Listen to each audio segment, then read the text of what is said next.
It's your boy. It's your boy Namari here.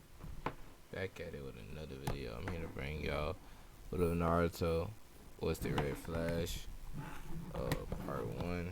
I do hope you guys do enjoy this story right here. Hold on, I'm going through a little bit of technical difficulties with setting this shit the fuck up. Alright.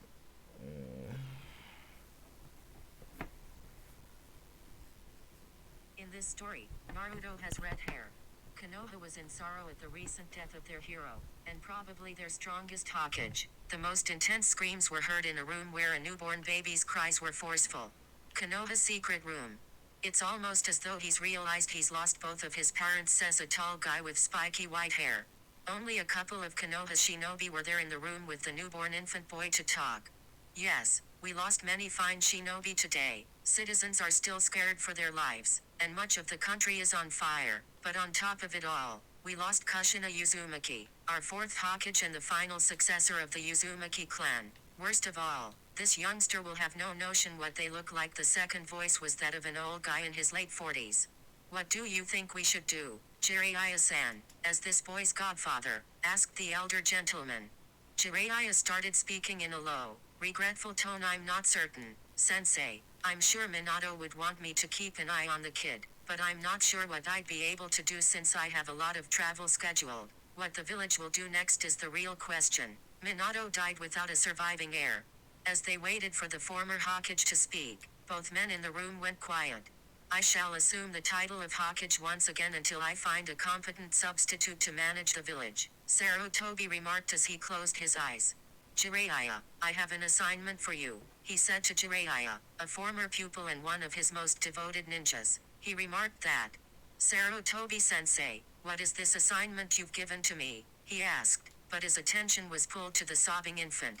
I want you to utilize your spy network to fool the other villages so that we can repair our ninja squads and restore Konoha's defenses, Sarutobi said. Jiraiya told the elderly Kage, I had no intention of employing my surveillance network for that reason, but it looks that I'm out of options. By the way, Sarutobi-sensei, you should alter the child's surname from Namikaze to Uzumaki.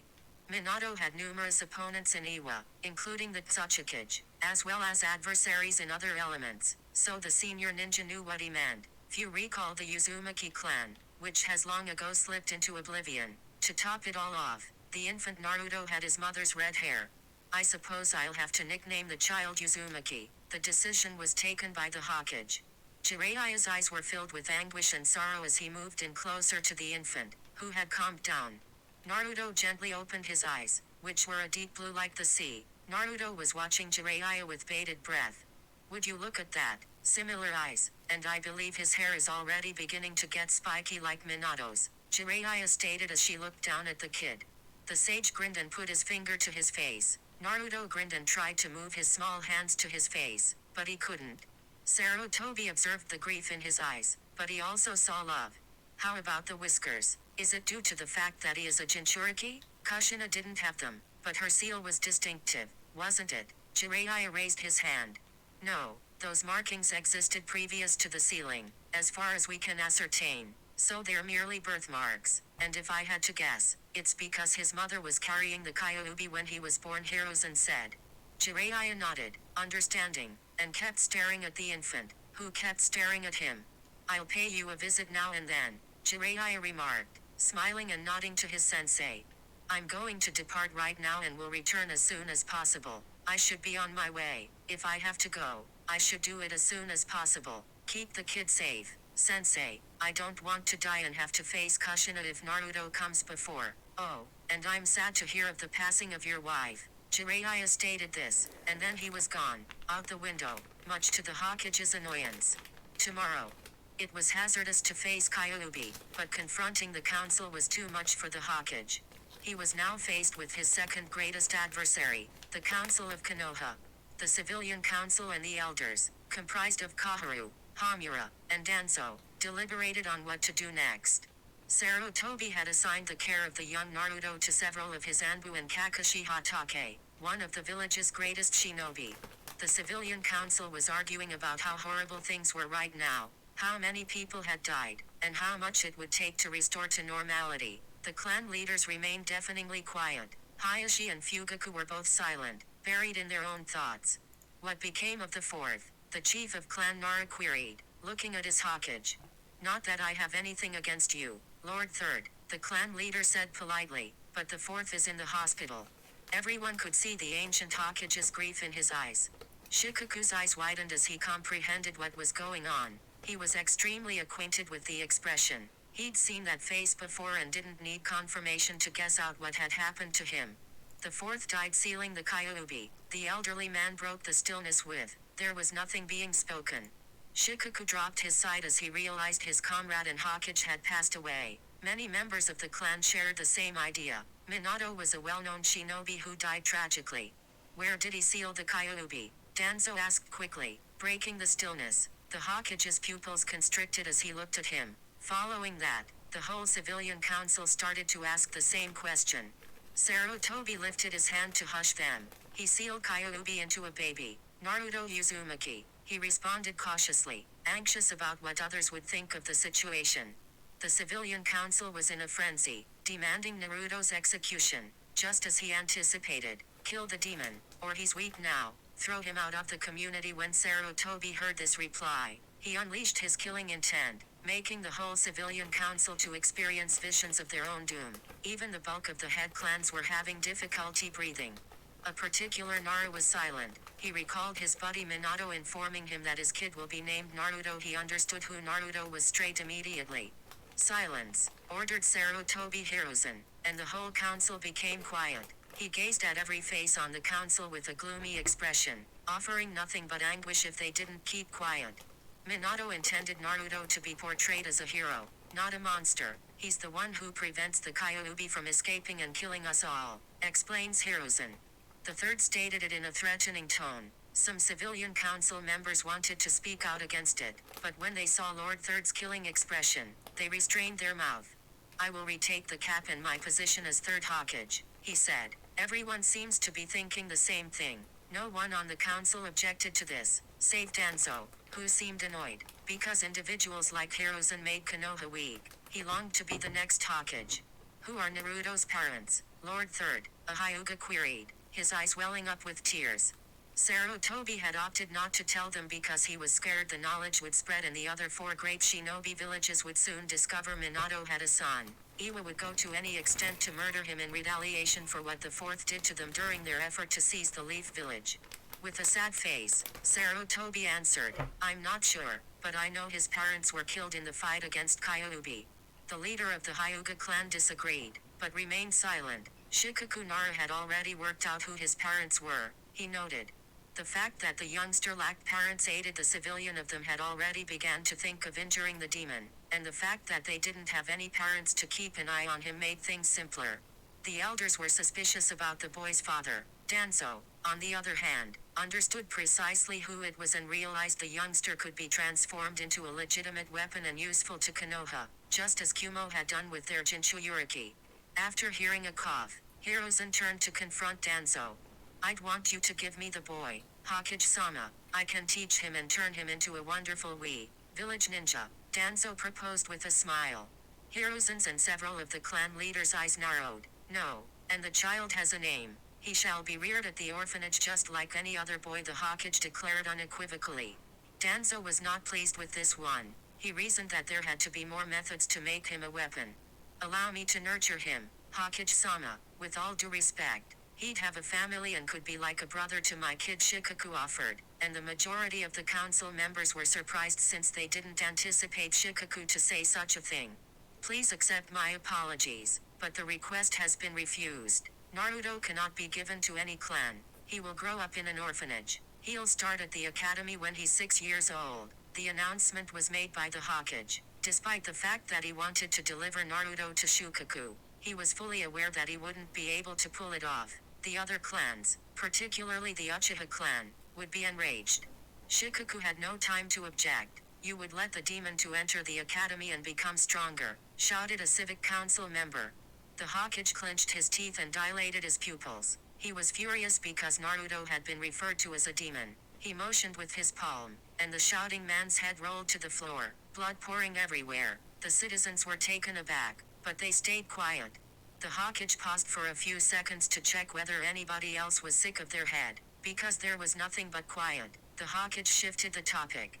Now that we've finished this, I'd want to talk about what we lost and how much it will cost to reconstruct. The Hokage chose to change the subject. Throughout it all, one clan chief stayed mute. Clan Uchiha was led by Fugaku Uchiha. Fugaku was well acquainted with the boy's parents. Mikoto, his wife, was close to Kushina Uzumaki. He wasn't sure how his wife would react if she discovered he was being raised at an orphanage. He, on the other hand, was not excited about it. The Hokage stated at the conclusion of the meeting that Naruto would never be mentioned as the Jinchuriki of the Kyuubi again, that knowledge was classified as S-class, and revealing it would result in the death penalty.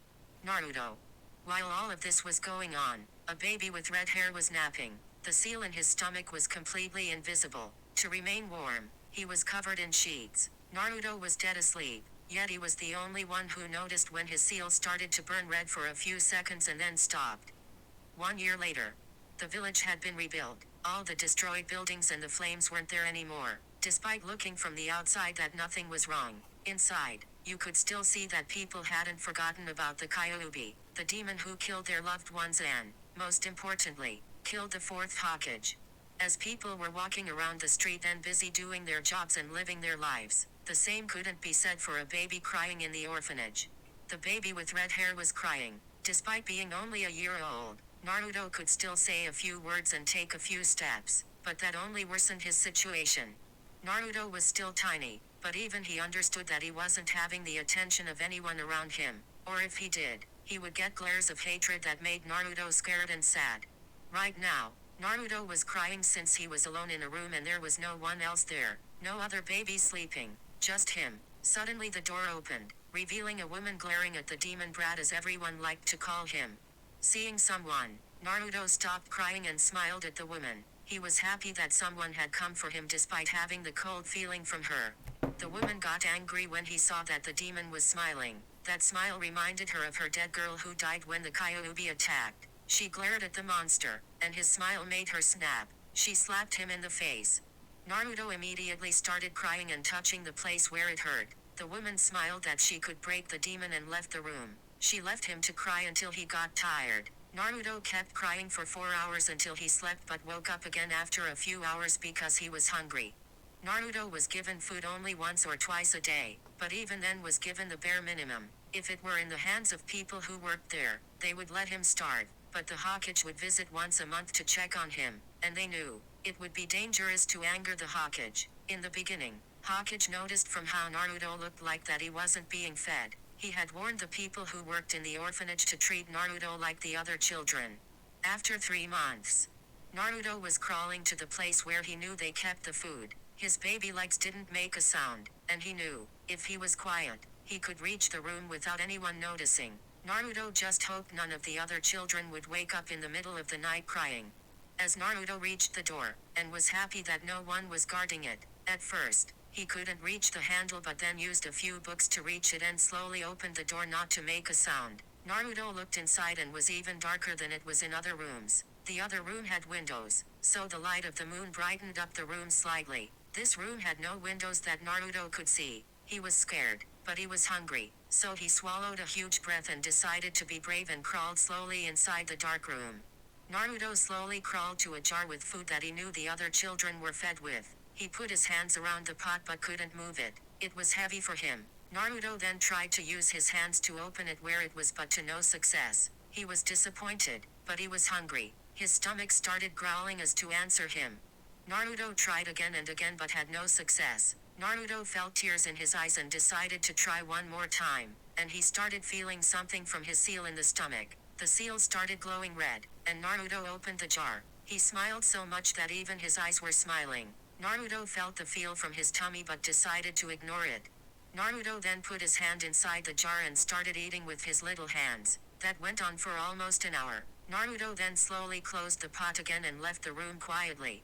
After 2 years, Naruto was looking outside the windows as it was raining. It has been raining for 5 days now. Now Naruto was only 3 years and 3 months old. He was able to walk, talk, run and even knew how to read a little. He felt lonely in this place. He had seen how a woman would look and treat other children. They would always smile and be kind to them. While no one was kind to him, they would all look at him with anger and coldness. He didn't know why. He couldn't understand what he could have done to make them hate him. The only person he knew that was kind to him was the older man with robes. He was the only one who gave him a kind smile, but Naruto could feel sadness coming from the older man whenever he saw him. The older man told Naruto that he was the Hokage of the village and explained to Naruto what his job was. Naruto understood that he was the strongest and the most important man in the village, but that confused Naruto. If he is what he says that he is, then why is he spending time with me? Naruto had asked himself but found no answers. Naruto had heard other children calling certain people Papa and Mama in the orphanage. Naruto didn't know why he didn't have them. He had asked a woman who worked here where his parents were. She answered him. They abandoned you, demon. No one would ever love you. Naruto had run to his room crying after hearing that. Sometimes Naruto would see dreams of a woman with the most beautiful smile talking sweet words to him. She would call him Sochi, and she would kiss his cheek and his forehead. Naruto always saw her smile but never her face. The dream would always end when he tried to look at her face. The only thing Naruto could remember from her was her long red hair, just like his. Naruto had heard many children of his age or older calling him a tomato. Naruto didn't care that much. At least that was much better than being called a demon. But he heard many adults pointing out his hair and saying that was proof that he was a demon. Naruto then had wondered if everyone hated him because of his red hair, but he quickly pushed that thought away. That was just ridiculous to him and made no sense to him. Naruto had also noticed the 3 whiskers in each cheek of his face. He wondered what they were and why he had them. For this question, Naruto decided to ask the older man once he revisited the orphanage. Naruto had also noticed the weird drawn in his stomach. He had seen how the mysterious symbol would glow red sometimes. Naruto had an odd feeling in his tummy every time that happened. Naruto hadn't asked anyone what that meant because he hadn't asked anything since the woman told him that his parents had abandoned him because he was a demon. Now, as Naruto was looking at the rain, he felt someone coming towards his room. He knew this one wasn't the older man despite feeling powerful like him. Naruto just hoped that whoever it was wasn't there to beat him or call him a demon. The door slowly opened, and Naruto saw an older man walking inside. Wide spiky hair, red markings under his eyes, a headband with the kanji for oil, a traditional red geta with 2 yellow circles on each side of his cheek. Naruto wondered who this one was, but he didn't feel anything sinister coming from him. Jiraiya.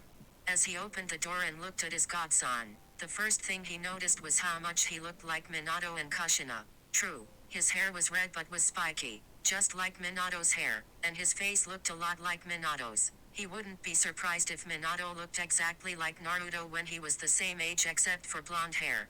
His hair looked just like Kushina's hair, red like blood and somehow made him look cuter. But then the old Sannin looked at his eyes and saw that Naruto was afraid of him and could tell from his face that he wasn't happy here. Jiraiya holds himself not to go immediately and beat up whoever made him this sad. Jiraiya decided to immediately let him know that he was friendly and that there was no need to be afraid. Naruto, don't be afraid of me. I'm a friend, Jiraiya said kindly to the young boy. Naruto raised his eyebrow in confusion. You are my friend, he asked with a tiny voice but not wanting to be helpful. The older man nodded with a kind smile. I thought friends were supposed to be around my age. Why do I only get to get old people as friends? Naruto asked innocently. No one from his age wanted to be his friend, and so far, the old man Hokage was the only one who Naruto could call a friend. Jiraiya's eyebrow twitched slightly at being called old but let that go for now. I'm not that old, and what's wrong with a godfather visiting his grandson? Jiraiya responded, smiling, and the moment he said that, he was hugged by Naruto, who had embraced his legs. Jiraiya smiled, and Naruto was hugging him tightly, almost afraid that he would leave him. He started playing with Naruto's hair, and he looked up at him with tears in his eyes, but Jiraiya could tell Naruto was happy. Will I live with you, please? Naruto asked, hoping that he could leave this place. Jiraiya immediately frowned since he knew that he would be in the village only for a week and then leave again. How about you and I sit? Jiraiya asked, and both of them sat in Naruto's bed. Naruto had noticed the feeling of sadness coming from the older man but decided to not ask about it. Jiraiya sighed and took a deep breath. He turned to his grandson, who looked like his eyes were shining with happiness. Tell me, Naruto, how is your life here? Jiraiya asked, despite knowing how his grandson might be treated here. From his face alone, Jiraiya knew Naruto was treated harshly. Naruto frowned and lowered his gaze. Jiraiya felt stupid to ask that, so he decided to change the subject. Tell me, Naruto, do you know how to read and write? Jiraiya asked, rubbing his hair. Naruto turned his head to him. I only know a little. I taught myself, but it's hard to find any books here, Naruto responded. Jiraiya was surprised that he knew how to read. He smiled and grabbed a book from his coat. The Tale of the Utterly Gutsy Shinobi, Jiraiya said, and gave the book to Naruto, who grabbed it and looked like someone just gave him the best gift in the world. I will teach you how to read and write, and after that, I will give you new books to read if you want to become a shinobi, Jiraiya added, smiling. Naruto turned to his godfather. Thank you, he repeatedly said, hugging both him and the book. Don't worry, Naruto, Jiraiya said, hugging him back. They stayed like that for a few minutes, and Naruto pulled back and opened the book on the first page. Jiraiya was happy that Naruto wanted to learn, and he started teaching Naruto how to read and write. One day earlier, the third Hokage was standing in his office as he was battling his immortal enemy, the enemy of all cages, an enemy that couldn't be defeated. The cage was staring at his eternal enemy, and the enemy was just mocking him. The cage started breathing heavily and shouted the name of his enemy. Damn paperwork. The hidden Anbu in the office were trying hard not to laugh at their cage's behavior. Sarutobi sighed as he then started smoking his pipe. He relaxed a bit and started working on his paperwork again. How were you able to complete them so fast, Minato? The third asked himself. He had no answer, and perhaps being the fastest shinobi alive had its perks. After what felt like an eternity, he was done with the pile in front of him and decided to read something. His hand moved to open a secret drawer of his desk when a blur entered his office through the window. His Anbus were immediately on alert, but Sarutobi knew who the idiot had come through the window. The door was just never an option, the third asked in a monotone tone, looking at Jiraiya. The Sannin grinned and turned his face to his sensei. No, windows are much better, he responded and walked to the chair on the other side of the desk. How are things around the village? Jiraiya asked. People still remember what happened 3 years ago. Is not easy to forget for some, Sarutobi answered, and a frown appeared on Jiraiya's face. What about outside the village? Sarutobi asked, smoking his pipe. His face turned from joking to serious within a second. Sarutobi understood, and with a sign of his hand, his Anbus left and activated a silence seal. What news do you have? Sarutobi asked with a serious tone. Jiraiya sighed. I have news of an organization of missing nins, he said in a serious tone. Sarutobi raised his eyebrow at this. It wasn't that much of a big deal for missing nins to create an organization. Why is this important, Jiraiya? Sarutobi asked, knowing there was more to this. They all are made of S-rank shinobis, and is called Akatsuki, Jiraiya said with a dreadful tone. Sarutobi slightly paled at this. An organization made of S-rank ninjas can be a big problem, he thought. And they're targeting the Jinchurikis, and that organization just became far more dangerous in Sarutobi's mind. Targeting Jinchurikis, for what reason? Can they somehow control them and wants their power to belong to them? Sarutobi asked himself and was slightly worried for Naruto. What do they want? He asked, worried for Naruto, who was still only 3 years old. Jiraiya shrugged his shoulders. Who knows, but they're definitely not trying to reach world peace or anything like that, he responded and pinching the bridge on his nose.